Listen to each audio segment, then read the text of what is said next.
Hello all, welcome to my channel happy study time. आपण हा standard 8चा जो राहिलेला प्रॅक्टिस सेट आहे, म्हणजे प्रॅक्टिस सेट 7.2 मधले जे आपले क्वेश्चन राहिले होते 4 to 6 ते आपण सॉल्व करणार आहे. तर पहिला बघा, 4 क्वेश्चन काय आहे. Write the following statement using symbol of variation. The wavelength of sound and it's frequency F are in inverse variation. Inverse variation म्हणजे आपण कसं लिहितो मग, wavelength of sound. Wavelength of sound काय आहे, L is inversely proportion with F. So कसं लिहिणार आहे, 1/f. त्याच्यानंतर the intensity I of light varies inversely with the square of the distance. Square of the distance दिलेलं आहे of A screen from the lamp. म्हणजेच कसं लिहिणार आपण, I is inversely proportion 1/d square. D square झालं, एवढंच आहे. 5th question बघूयात. x is inversely proportional with 1/√y and when x is equal to 40 then y is equal to 16. If x is equal to 10 find y. y आपल्याला find करायचा आहे जेव्हा x is equal to 10 आहे. तर आपण सोल्युशनमध्ये लिहून घेऊ, x is inversely proportional with √y. So therefore आपण आता इथे काय घेतो, हे जेव्हा आपण सिम्बॉल घालतो तेव्हा काय घेतो, x is equal to k/√y where k is constant of variation.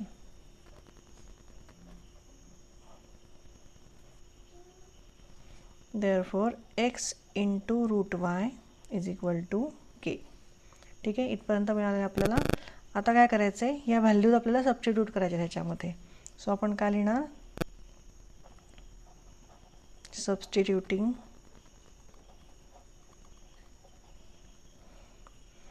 x is equal to 40 and y is equal to 16. So therefore 40 into √y आहे, म्हणजे रूटमध्ये 16 येणार आहे number, is equal to k. So आता √16 मध्ये तुम्हाला माहिती आहे, आपण लिहून घेऊ 40 इंटू किती आहे, √16 म्हणजे 4. इथे हा तुम्हाला मी करून दाखवते पेन्सिलनी. √16 जेव्हा आपण घेतो तेव्हाच काय रूटमध्ये असतं, 4 into 4 असतं. मग जेव्हा आपण √16चं जेव्हा आपण आन्सर येतो तेव्हा आपण काय करतो, हे रूटचं हे सिम्बॉल काढून टाकून त्याच्यानंतर काय घेतो, या दोनमधला फक्त एकच नंबर घेतो इथे. सो काय येणार आहे, √16 is equal to 4. So is equal to k. So therefore k is equal to काय येणार आहे, 4 4 जा 16 आणि 0 इज इक्वल टू म्हणजे 160.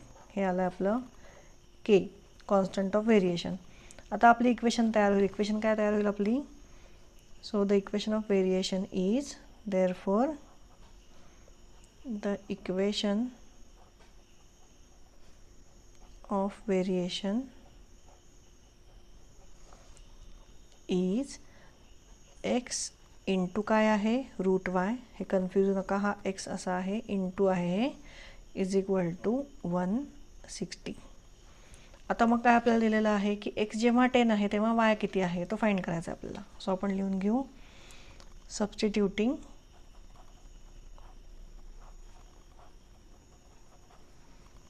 x is equal to 10 in equation of variation. In equation of variation. So पुढे लिहून घेऊ, so therefore 10 into √y is equal to किती आहे, 160 आहे.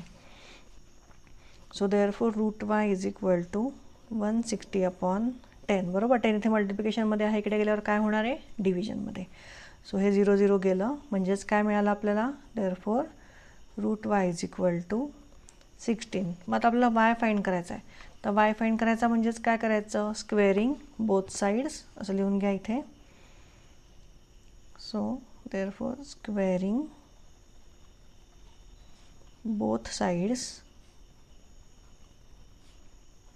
we get √y square is equal to 16 bracket square. बरोबर, दोन्ही साईडचा स्क्वेअर करायचा आपल्याला. आता जेव्हा आपण रूटचा स्क्वेअर करतो तेव्हा ह्या 2 आणि हे रूट जातं, म्हणजे इथे काय उरतं, फक्त y उरतं. आणि 16चा स्क्वेअर किती आहे, 256. सो इथे लिहून घ्या, y इज इक्वल टू 256. हे आपल्याला आन्सर मिळालं आहे. तर नेक्स्ट प्रॉब्लेम सॉल्व करूयात. पुढचं बघा काय आहे, x varies inversely as y when x is equal to 15, y is equal to 10. हे दिलेलं आहे, याच्यावरून आपण काय फाइंड करू शकतो, के फाइंड करू शकतो. And then if x is equal to 20 then y is equal to किती हे आपल्याला फाइंड करायचं आहे. सो हे सोल्युशनमध्ये x is varies inversely as y, म्हणजेच काय येणार आहे, x is varies inversely with y म्हणजे 1/y.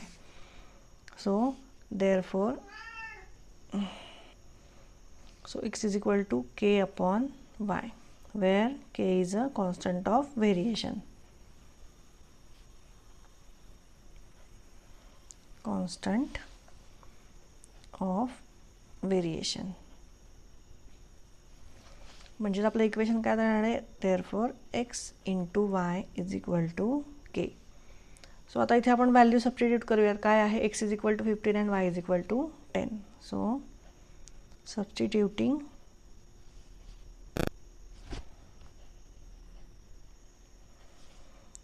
x is equal to 15 and y is equal to 10.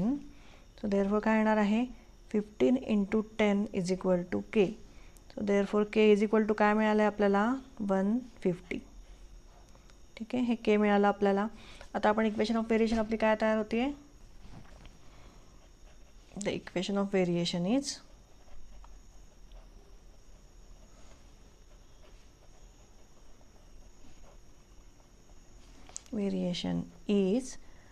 x into y is equal to 150.